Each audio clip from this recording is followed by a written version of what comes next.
All right, everyone, we're going to be looking at the second paper in this video. Um, the basic formatting and everything is going to be the same as the first paper, so I'm not going to go in depth on all of that. It's going to be APA format. Don't go below or above the number of pages and all those kind of things. But I'm going to go through the body of it, just make sure everyone's clear on that. Don't, again, 2 references just like before. Peer-reviewed journal article, at least one of them needs to be, and I give you the information in the paper 1 about the library and all that, so make sure you check that out. So for this paper, you do not need an abstract. Just like the first paper, no abstract is required. Okay, and I already gave you the explanation for that in the first one. Points breakdown, APA formatted title pages with 5 points.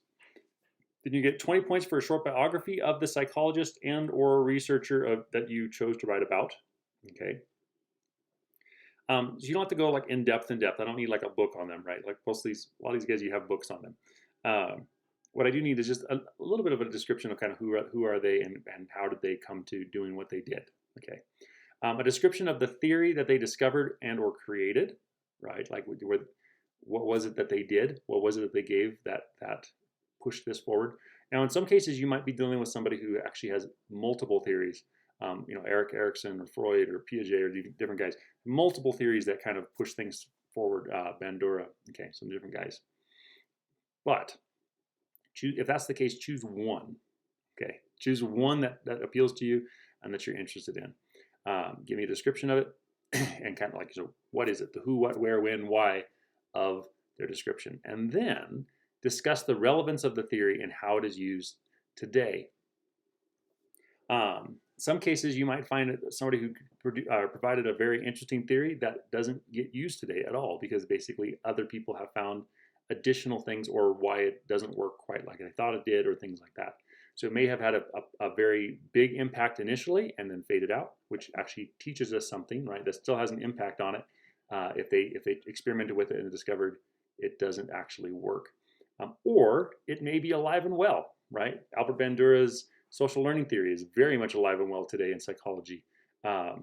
Some of Freud's stuff even is actually still somewhat alive in today's psychology. So depending on what you're looking at, kind of give that breakdown of it. Okay. Finally, an APA reference page worth 10 points and an APA formatting, grammar, spelling, all that worth 25 points. Okay. And again, 20 points deduction or reduced for every page below the 3 pages, and 10 points deducted for every page above the 5. Okay. Cite your sources, both in text and on your reference page. Otherwise, it will likely result in a 0 on the paper and no retry. Okay. Yeah, don't plagiarize. I give you a list of psychologists. It's a Wikipedia link, but it's a really good source. It has a whole ton of people on there that are both famous and obscure, and so it's a good place to start. Okay, I wouldn't recommend using the list, like I wouldn't go through Wikipedia for your information, but it's a good place to find the name and maybe a little quick bio of kind of who it is that the heck you're wanting to look at possibly, and then go from there and actually doing your real research. Okay.